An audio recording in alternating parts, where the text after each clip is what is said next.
بتعصب وقسنكين من هذا كم لكردستان هرناك أما مستشرق كان كهاتينا كردستان زور معجبي بيكوجيان بوينا لكردستان زور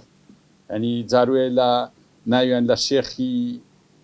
قوري بارزان شيخي نصراني خرجوي تيجي يشتغل لقر أو يتي أصلي النصراني نا الشيخ عبد السلام هرخوي أو دا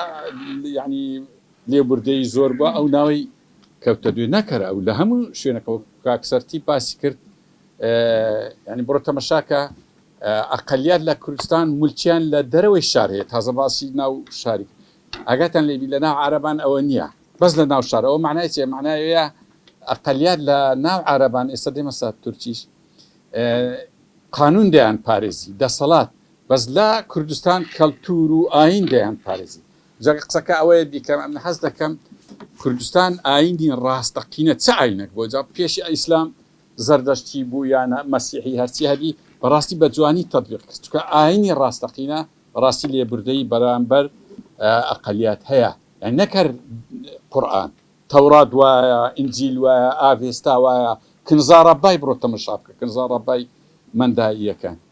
أو دسكاري كردنا باشان دسكاري كردني آين بون منا مثلا وڵاتانی خەلیج یەک ئەقەلیاتی لێ نییە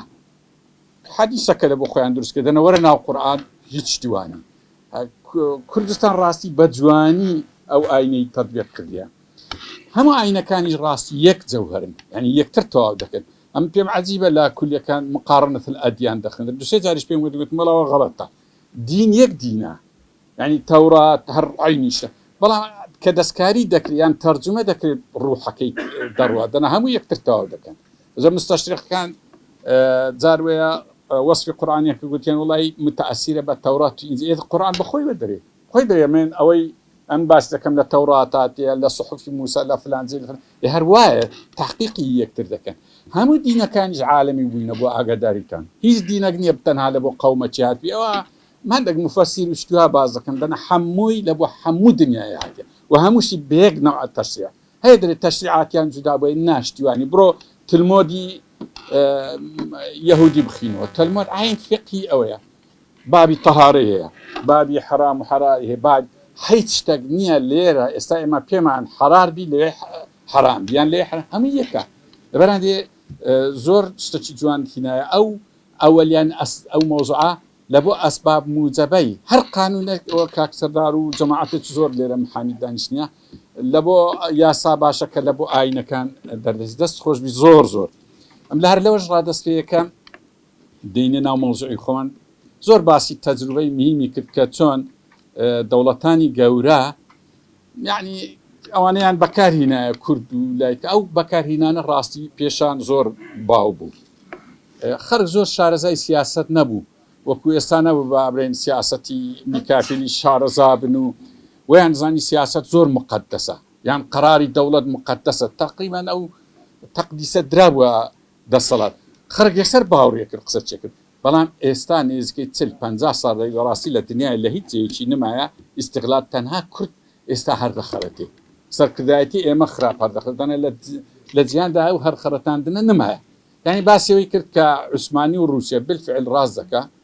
إذا خرجي ما هي أجاي لينيا هر يعني عثماني رنج اللي عند الروان باشتر بلا تركيا استا يعني لا باري كرد سنوني كردستان جورة تربو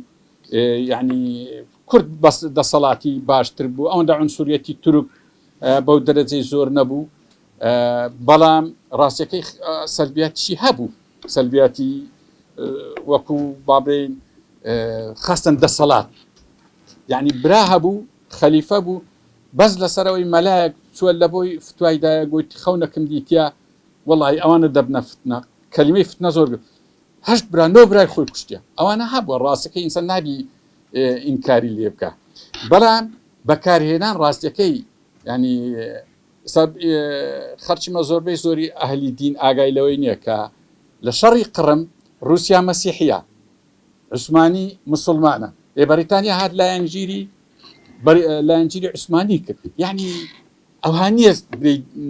لكون وحركة عاملي ديني دوري ديتيو غرب أهاد دين وأقصى أو نوع نظريات النظريات مؤامرة لە ناو مێشتی هەندە خەرچیما هەیە خراپ لە وەزعەکان ئەجەوە ئەوەی بکەن لا ئیشی و مەوزوع و سیاسیش هەر تێناگا ڕاستی لە هەمی یعنی هەر یەکێک هەڵوێستی تائیفی هەبی هەڵوێستەکەی ڕوانکەی تائیفی مەزهەبی بەڕاستی لە سیاست خراپ تێدەکە زۆر خراپ ئەم بژێم لێ بوو پێشی ئەو شەڕەی ئێرە لە مەجلیسەکی یەک زۆر گەورەشە گوتی بەهیز نەوعە ئیسرائیل و ئێران لێک نادەن ئەمەش مەجلیسەکەم گوتمان لەبەرچی گوتیەوە تەحالفەکی قەدیمی سەهیۆنی و سەفەوی هەیە گوتمان سەهیۆنی کات تاریخی یعنی یەهودی کات هەر دەسەڵاتی نەبووە پێش 48 هەتا دەگەیە سەردەمی بابلی دەسەڵاتی گەر معلوماتی نەبوو و دوایە دیتان بەشەر هاتن لێکیاندا و عەلی خامەنایی کوژرا و دەتوەگە بەوەی باوەڕ دەکەی بە دەردی وەچی لە قورئانی دەرێ وبعد وبأي حديث بعد يوم يعني يقدر وها إنسان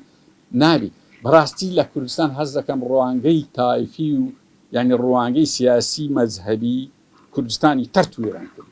هم يخوين نواكاني بغلط حتى سركداية خوما سركداية خوما خوين نوي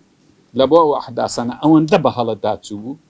أو اندبه على داتسبو وحر خريج ولا سليواري كردستان توشي شيء زور قوي لكن كالتشيوينيا قسەی کە جارێک شتێک تەلەڤیزیۆنێک هەندی پرسیار کرا بیش دوو کەلیمە جادەوە بەس ئەو دوو کەلیمەی بڵاو کرد بووە